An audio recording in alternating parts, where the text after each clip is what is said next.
What's up, everybody? It's Roger and James here from the DisKingdom Podcast. In this episode, we're going to be talking all about Spider-Man on the PlayStation 4. We've been playing it over the weekend, just come out. So it's going to be like a review in progress because I haven't completed the game because it's only been out for a few days. First impressions for me, I am loving it. I can't wait to play it each night, and I've been trouble sometimes making sure I go to bed on time like last night. I've just really enjoyed playing it. So what's been your initial impression so far? I have also really enjoyed playing it. I've played it a lot more than you have. I think I had it for slightly longer than you did, but I'm really having fun with it. It's the first game, not counting Dragon Quest XI, which I talked about last week, that I have actually been able to play for like 3 or 4 hours at a time without being like, I don't know, I'm forcing myself. No, I was like, oh, wow, I've been playing for 3.5 hours now. That said, there are parts of it that are kind of annoying me now that I've played so much of it. We'll get to the annoying parts later. Let's gush some praise on it first, though. I think first off, the swinging around New York, they have really mastered the swinging. I mean, this is not new. I mean, I've been swinging around in the Spider-Man games since the PlayStation 1 era. I mean, we had Spider-Man games on the Nintendo. So I've been playing Spider-Man games for 30 years, but it feels like they've really captured Spider-Man essence with him swinging, and the way he runs is a lot less climbing and a lot more running. It's a lot faster. They've done the parkour stuff in there, and it just kind of, it's a lot faster and it's a lot smoother. And I think that definitely adds to the enjoyment side of it. Right. And I think it's important to keep in mind, when you are running up the sides of buildings, you don't get stuck on overhangs or signs or all these things, which was, I gather, an annoyance in previous Spider-Mans. It was something a lot of people were worried about. One quibble is that it's actually a little bit hard to get started swinging. Like if you're on the ground, just the regular ground, you kind of have to jump into the air a little bit and then swing, or you have to target something with your web shooter.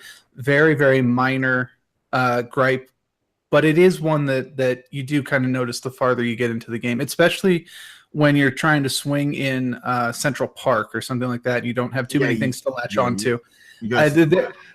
I have to imagine there are people in Central Park, just the regular joggers, who are kind of wandering around watching me kind of bunny hop as I try to grab on with a web swing. But again, small issue, not something that comes up very often, because most of the time, once you get web swinging, you're just going. It's very, very easy to keep going.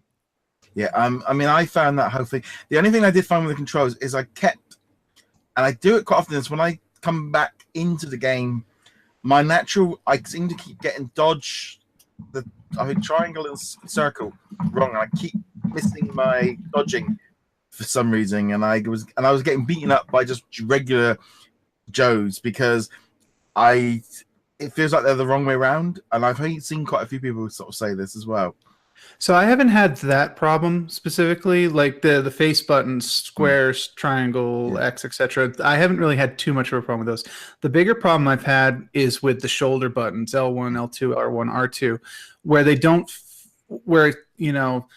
L2 will be, I want to aim my web shooters or the camera, but what I'm actually trying to do is hit L1 to switch between my gadget wheel. So I'll be in the middle of a fight, and all of a sudden I'll be like, wait, no, I want the spider bomb. I don't want to be targeting this person and that kind of thing. But I haven't had too much of a problem with the face buttons, but I could see how it would be, especially if you don't have a whole lot of experience with, say, the Batman Arkham games or the older pre-Origins Assassin's Creed titles, which had a similar scheme, and also the Shadow of War, Lord of the Rings, Shadow of War games. Well, it's that kind of thing. I mean, literally within a minute, I'm back in the normal. But it's usually, I just found the first day or two, I was finding that it was this thing, because like Arkham, there is a lot of aspects to the Batman games, because I've gone through and played all of them, completed those when they came out. I love that they were the pinnacle of video games for superheroes, and it definitely feels like this game's taken essence of it. I love the whole, like, you're in the rafters and you drop that, and it's like, that's so Batman. That's just exactly but it makes sense from Spider-Man's point of view. Right. And I think they definitely embrace that, because the Batman games are more methodical for the most part. The combat's a little bit slower, and there's a bigger emphasis on the stealth missions, on taking people down without getting seen. If you get seen in some of those Batman missions, you're basically done, because the guys will shoot you with their guns, and you're just kind of in a loop trying to get away from it. Spider-Man doesn't quite have that. I have encountered one mission which was a pseudo stealth mission. I won't spoil what it is because I know you haven't gotten to it yet, which was an instant kill upon being spotted. But other than that, you know, a lot of the missions or the side quests, you'll be in Fisk Towers and you'll be trying to break into his old gang locations, and you might play stealthy for like 2 or 3 guys. You'll isolate them and you know, beat them up and then jump away real fast. But normally it turns into an all-out brawl within 3 or 4 villains. Yeah, I had one went to one of their zones, and I was just kept dying. I'm like, there's too many. It was like too many waves, too many enemies. I'm not powerful enough, so I left it. But I did this other mission where I went to the top of I had to go to the top of 3 towers because they'd been hijacking the signal. And it was kind of that weird thing of, instead of coming from above, I was coming from underneath, because they were on the top of the skyscraper. So you just climb in underneath, grab them, pull them over, and you could cut. And it was kind of quite you using the building and your web sling. And I took out most of them using stealth, because it was an entirely different way of coming up from underneath them and throwing them, and that worked really well. Right, and you do get that freedom of being able to approach a lot of these side missions, at least however you want, which is nice. It is a good way of letting the player make the decision. I mean, you're still going to beat them all up. It's still going to end up with everybody webbed in a giant ball at the end, but you get to decide how you get there, which I like. Because while it's like the campaign, I'm not too far into it, and the simple reason is I'm being distracted while I'm playing. Yes, I am doing a lot of the landmarks, a lot of the backpacks, and also towers. I'm about 9 hours into the game. So it's not like I've not played it. It's just that I've been running around doing the towers. I've unlocked most of them. It's that kind of Assassin's Creed, Watch Dogs, Zelda thing of. For me, I feel like once I get all the towers, I open up the maps, I know where everything is, and then it makes it a little bit more easier for me to play the story, because I know I've got the full map. And it's just one of those weird things of, I find it all these games, there's so many games that have this tower thing of, and I think Spider-Man makes it so easy that I've just been a lot of crimes. I've been fighting a lot of crimes every time one comes up. It's that distraction thing of just having them come up and doing that, and that definitely is something for me that I've really enjoyed. I'm taking my time with it.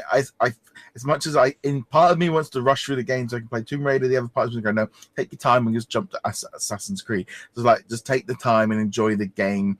Take it slow. I'm not wanting to rush right through that campaign as fast as possible. Right, and then, as you'll find, the further you get in the campaign, the more of these side quests that you will unlock. So you're talking about the towers. There, of course, the Fisk hideouts on top of that.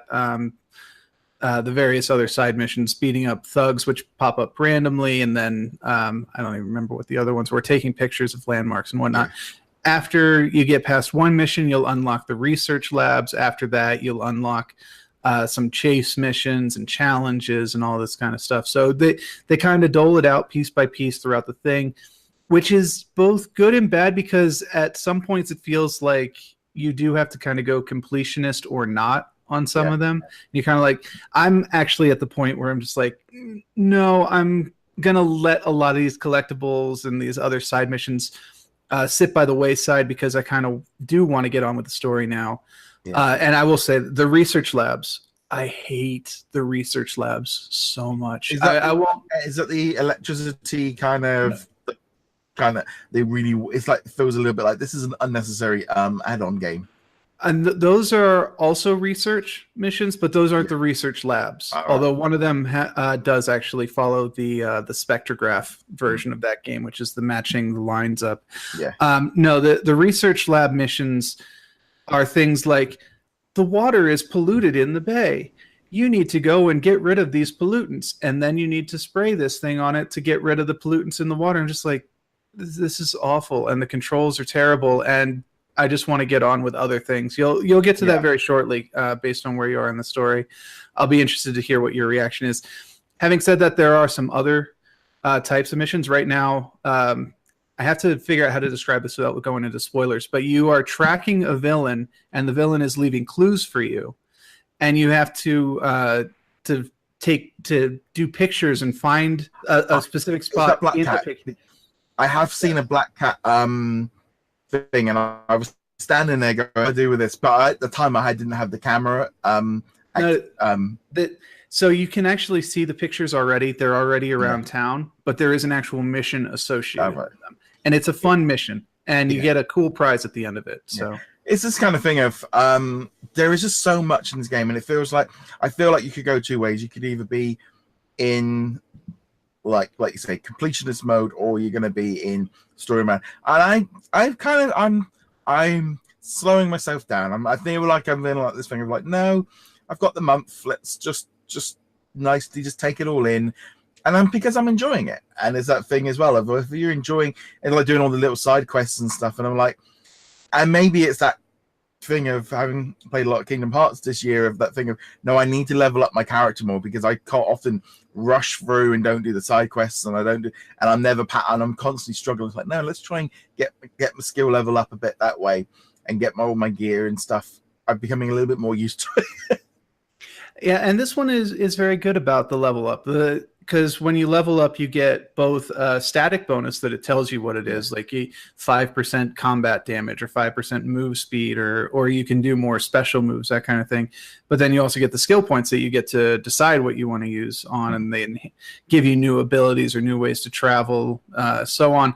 And then every few levels, you unlock the ability to create a new suit. There's like 20-something costumes that you can unlock. And one thing I will say I love about this is each costume, or most of the costumes, have powers that come with them. However, the powers are not locked to the suit.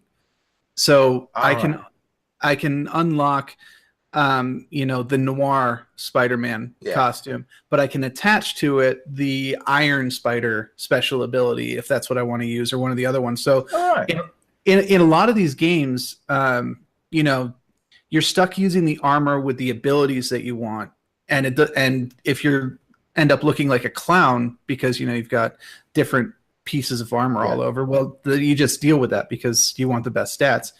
Because of this, I can pick what power I want, I can pick what suit I want, and it can be any combination of the two, which is fantastic. I love that. Yeah, to be honest, I've only really been playing around with a few of the suits so far.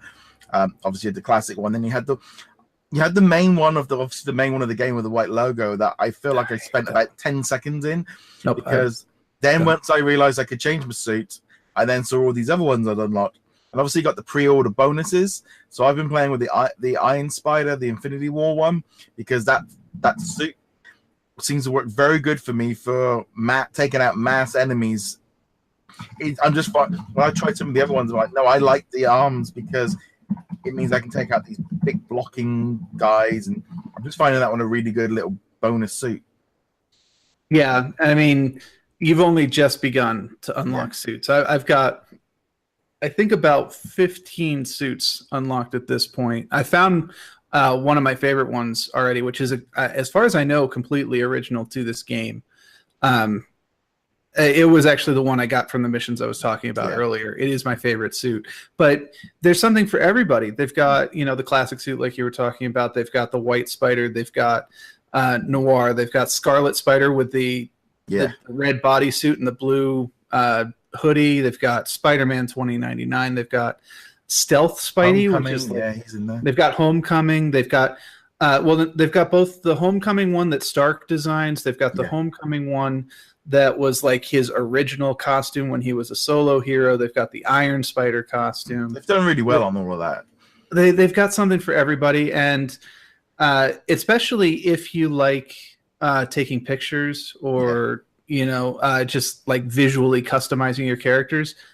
So many options. Now you can't mix and match. You can't have like top half is Scarlet Spidey, bottom half is Spider 2099 or whatever. But honestly, how would that work anyway? It'd be kind of silly. Yeah, I mean, we're actually gonna have an episode later in the week where we're gonna be talking about like the photo mode and photo mode in general in terms of video games. But it definitely seems to be something that's been very, very well done by Marvel to get a lot of social media, which we've all been sharing pictures and stuff. So you've been following me on, especially on Facebook. That's all you've seen is like me doing selfies. But it's just, I feel like that's been a great thing. The only other thing that I'm finding a little bit clunky is the wall crawling. The wall crawling feels a little bit. That seems to be a step back from previous, because like I remember even in the PlayStation 1 era, they used to just climb around and it was all quite flexible. Whereas this one is a lot more clunky. Yeah, so I don't have any base comparison with the older games. And to be clear, we're talking about when you're actually attached to the wall and you're trying to walk around like this, because you can also run up the walls by holding R2, and that's actually just fine. That's what we were talking about at the beginning of the episode. But I agree completely. There so many times I'll be like, no, go left. Go. Why are you crawling up? No, now you're going right. I told you specifically left. What? I don't understand what you're doing. He won't like turn around corners. So if you're on the edge, and then there is a certain amount of fine control that is lacking. Like there were a couple missions where you're trying to get to the top of a point, like to get a backpack. There's one on the top of a steeple. I swung in circles around that steeple for like 5 minutes. Now, of course, I realized after the fact that I could have just hit L2 to target the steeple and done it specific. But if you're trying to like finesse your way onto it, it's not going to happen. I think as well as the thing of Spider-Man games, this is nothing new. I think that's definitely the thing of we had the Amazing Spider-Man 2 video game only like 2-3 years ago now, maybe a bit further back, but that was a very good Spider-Man game. I really enjoyed playing that on there. That was so it's not like the Spider-Man game is breaking new ground and it's the first one. Even playing Disney Infinity 2.0, we had Spider-Man running around on walls and stuff. So we've been used to Spider-Man games for a long time, but I think this one hits all the right points. The graphics, I mean, I'm playing on the PS4 Pro, so obviously it's a little bit more crisper. And you can see the detail on the faces. And it's just a top-tier game. I'm very much in that kind of zone of, it is a great game. If you've got a PlayStation and you like Marvel, you've probably already got it, but this one is going to be one of the top games here. I don't think it's going to be Game of the Year. I think that's still going to be hard to push God of War off of that. But I still think that this is one of easily going to be one of the highlights of the year. The only thing I do think is that when a lot of people, and I'm already hearing it on like some of the bigger podcasts, is you got this big full season, and once people have done the credits, this game's kind of done. Obviously, we've got the DLC coming in to bring us back into the game, but in some ways, I think that this is going to be like a 2-week hype, and then it will I think people will be on to the next game.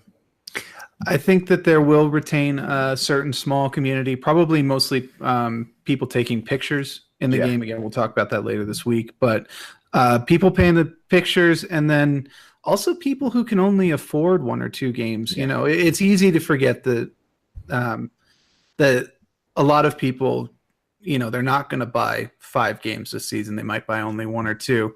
And if this was the game that they bought, then they'll continue to play it. We do have the 3 DLC packs that we know about. We don't know how long they're going to be. I'm kind of predicting between half an hour and 45 minutes at the upper end. Yeah. So not that substantial. So unless they come up with some post-launch content, even a new game plus would bring people back into the game. Yeah.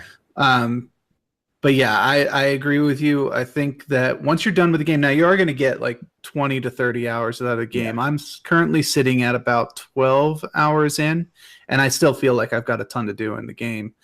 But yeah, when Assassin's Creed comes out, Red Dead Redemption, all these games coming out, it will probably get lost in the shuffle, but that'll be great for people who don't pick it up now, because early next year, assuming there's no DLC past the 3 that we know about, you can get the all-inclusive Ultimate Edition. It'll probably be $40 and go on sale pretty quickly down to like $20.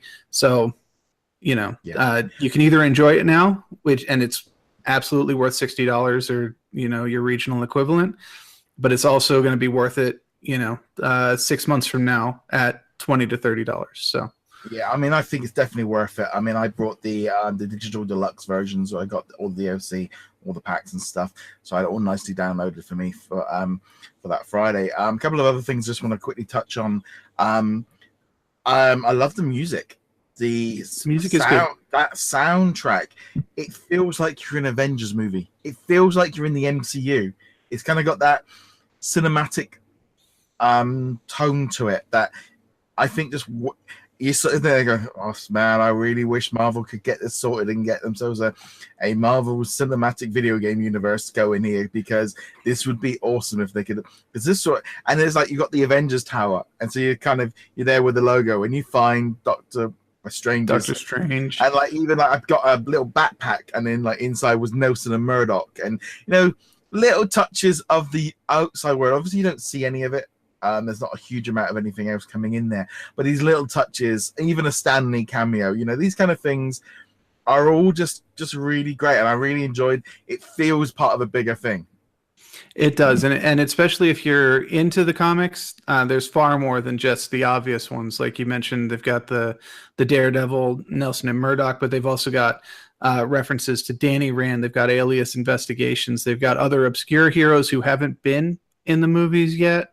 They're all over the place. And I think whether or not you're a comic fan, whether or not you get the Easter eggs, there's something to see. And you mentioned the backpack items. Some of those are great. I love, found his high school T-shirt from 6 years ago, which hadn't been washed in the 6 years. And it's like, oh, that's so gross. But it was a funny little anecdote. It's obvious that a lot of care has been put into the atmosphere of the world. If our listeners will remember, of course, I have been very worried about how much content the game would have, how alive the world would feel. And while I do still feel that like the actual world with the pedestrians and stuff isn't quite where it could be, it's still better than I was expecting. And then these small touches like the backpacks, like trailing Black Cat, the things you can find, they do flesh it out, and it is a full experience. So I happily eat my words from before the launch. My fears were unfounded for the most part.